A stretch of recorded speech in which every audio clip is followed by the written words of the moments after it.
रात के ठीक 12 बजे हुए थे। पटना जंक्शन पर बस बारिश की मोटी बूंदें और प्लेटफॉर्म पर गूंजता सन्नाटा बाकी था। हर दीवार जैसे ठंडी सांस छोड़ रही हो और हवा में एक अदृश्य बेचैनी तैर रही थी।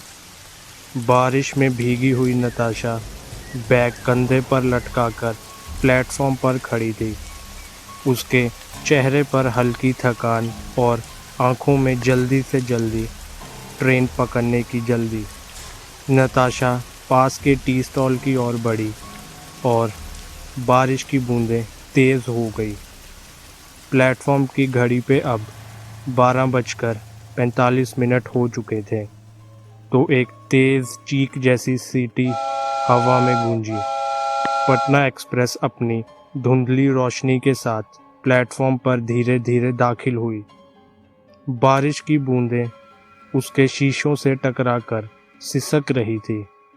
लाउडस्पीकर पर अनाउंसमेंट होती है, attention please, train number 126629 Patna express ready to depart from platform number 9। Natasha भीगी ज़मीन पर फिसलती हुई दौड़ने लगी। ट्रेन धीरे धीरे चल पड़ी। जैसे ही ट्रेन तेज़ हुई उसने एक झटके से दरवाजे को पकड़ लिया और किसी तरह कोच नंबर 13 में घुस गई। अंदर नीली लाइट टिमटिमा रही थी। कोच नंबर 13 के अंदर सन्नाटा पसरा हुआ था। रेल की आवाज़ें कहीं दूर गुम हो गई थी और हवा में ऐसी ठंडक जैसे किसी बंद कमरे में मौत छोड़ जाती है। उसके आसपास काफ़ी यात्री बैठे हुए थे पर किसी के चेहरे पर कोई हलचल नहीं थी। सबके शरीर तो वहाँ थे मगर लग रहा था जैसे आत्माएं कहीं और चली गई हो। नताशा को तेज़ प्यास लगने लगी। उसने अपने बैग से पानी की बोतल निकाली मगर वो पूरी तरह खाली थी। उसने उठकर चारों तरफ देखा। यात्री वैसे ही बैठे थे जैसे सांस लेना ही भूल गए हों। नताशा चुपचाप उठकर वॉशरूम की ओर चली गई मगर अंदर जाते ही एक तेज़ बदबू नताशा के नाक से टकराई। वो नाक बंद करके वॉश बेसिन के पास जाकर नल घुमाने लगी। कुछ सेकंड के लिए तो नल से कुछ नहीं निकला। अचानक लाल रंग का गाढ़ा तरल बाहर आने लगा। उसने नीचे देखा तो पानी नहीं, खून बह रहा था और नल के अंदर कुछ जले हुए मांस के टुकड़े अटक रहे थे। वो एकदम डर गई। उसकी चीख पूरी ट्रेन में गूंज उठी। उसी वक्त पीछे से आवाज़ आई। दरवाजे पर एक महिला खड़ी थी। उसने नताशा से पूछा, क्या हुआ? तुम चीख क्यों रही हो? नताशा ने कांपते हुए वॉश बेसिन की तरफ इशारा किया लेकिन वहाँ कुछ नहीं था और पानी साफ बह रहा था। नताशा लौटकर अपनी सीट पर बैठ गई और उसने मोबाइल निकाल लिया मगर उसके मोबाइल की स्क्रीन ब्लैक थी और बैटरी ख़त्म हो चुकी थी। सामने वही महिला बैठी थी और उसकी निगाहें सिर्फ नताशा पर टिक गई थी। वो बस धीरे धीरे मुस्कुराती रही। नताशा की पलकों पर नींद का बोझ उतर रहा था। धीरे धीरे उसकी आंखें बंद हो गई और उसी वक्त एक आवाज़ आई, मैडम टिकट दिखाइए। नताशा ने एक झटके से आंखें खोली और पर्स से टिकट निकाला लेकिन जैसे ही उसने ऊपर देखा टीटी का चेहरा देखकर उसका खून जम गया। टीटी का चेहरा आधा जला हुआ था। त्वचा से मांस टपक रहा था। आंखें लाल अंगारों जैसी चमक रही थी। वो धीरे से मुस्कुराया और बोला, मैडम, आपका टिकट अधूरा है। तभी उसकी आंखें दोबारा खुली और वो फिर से उसी सीट पर बैठी थी। बाहर बारिश और ट्रेन स्थिर चल रही थी। सब वही था, वही कोच, वही लोग और वही सन्नाटा। हर सीट पर यात्री बैठे थे, पर उनमें कोई हरकत नहीं थी। उनके चेहरे झुके हुए और त्वचा अजीब थी, जैसे वो जीवित होकर भी जीवित नहीं थे। बाहर लगातार बारिश हो रही थी। हवा के एक झोंके ने नताशा के बाल उड़ा दिए और ठंडक रीढ़ तक उतर आई। उसने खिड़की बंद कर दी और बैग खोलकर मोबाइल निकाल लिया, मगर स्क्रीन पर कोई नेटवर्क नहीं था। वो पुराने फोटोज देखने लगी। तभी उसके बगल से एक आवाज़ आई, बेटा, तुम्हारे पास थोड़ा पानी है क्या?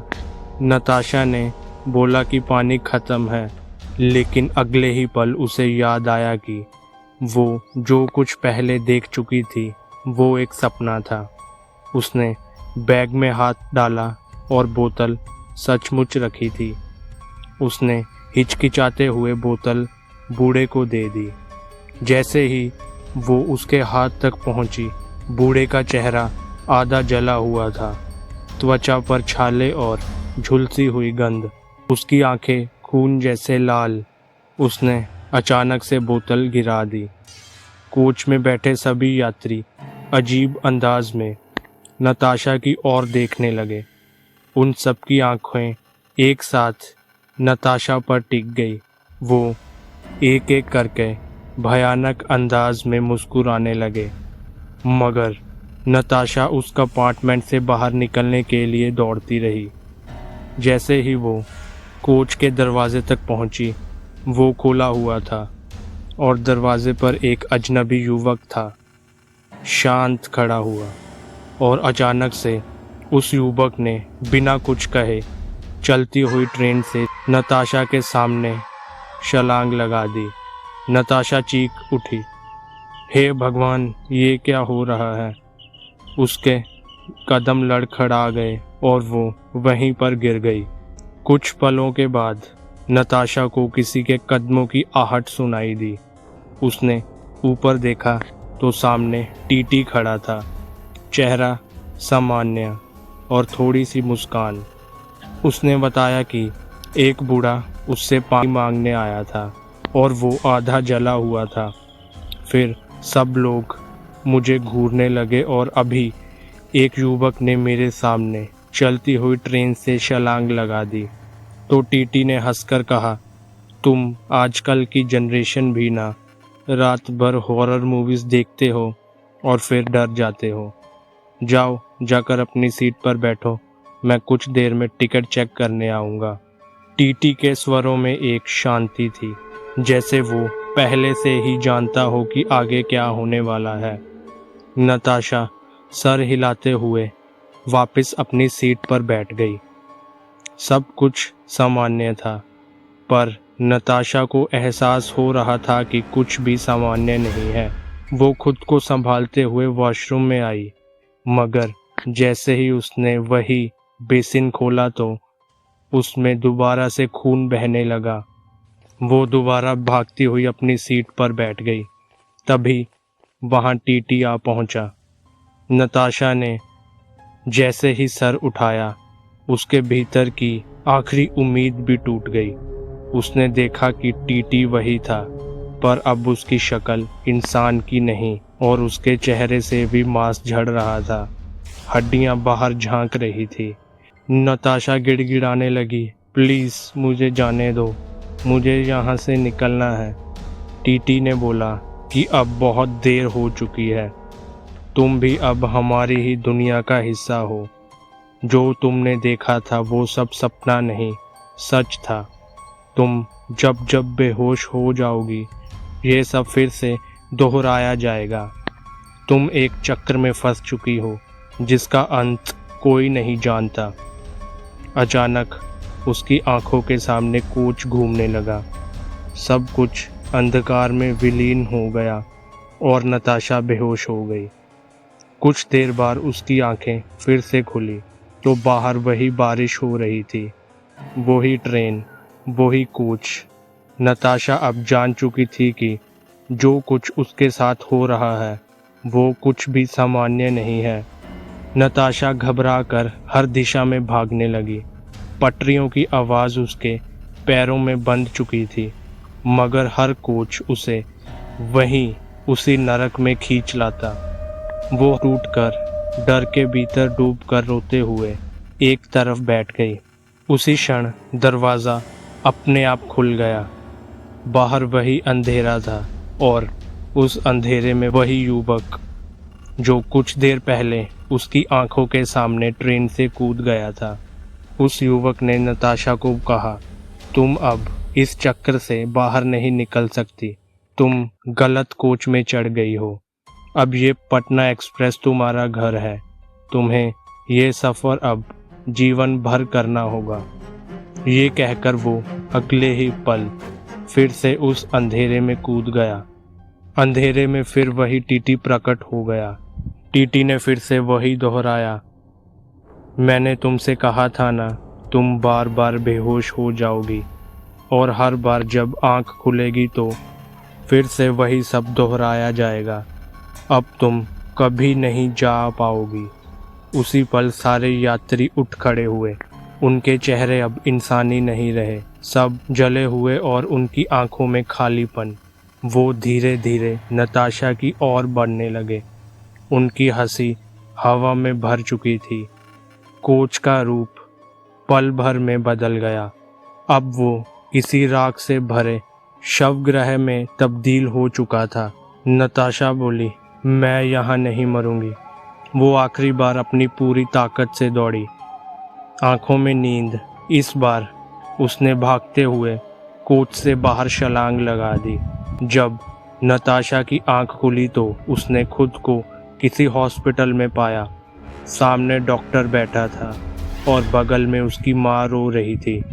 उसकी माँ ने बताया कि वो पूरे 10 दिनों से बेहोश थी। कुछ देर बाद एक नर्स कमरे में आई और बोली, तुम बहुत खुश नसीब हो मैडम। कहते हैं कि उस कोच से कोई जिंदा नहीं निकलता। नताशा पूछने लगी, कौन सा कोच? Coach number 13। नर्स ने बताया, सालों पहले पटना एक्सप्रेस में आग लगी थी। वो पूरा डब्बा जलकर राख हो गया था। उसके सारे यात्री उसी रात मर गए। तब से वो कोच बंद है। लेकिन कहते हैं हर साल उसी रात उसी समय वो कोच दोबारा प्रकट होता है और जो भी उसमें चढ़ जाता है वो कभी वापस नहीं लौटता। नताशा की आंखें फैल गई। उसके कानों में अभी भी पटरियों की आवाज़ गूंज रही थी, जैसे ट्रेन अभी भी चल रही हो। तो दोस्तों, कैसी लगी आपको हमारी ये कहानी? अगर अच्छी लगी हो तो हमारा चैनल सब्सक्राइब करना मत भूलना।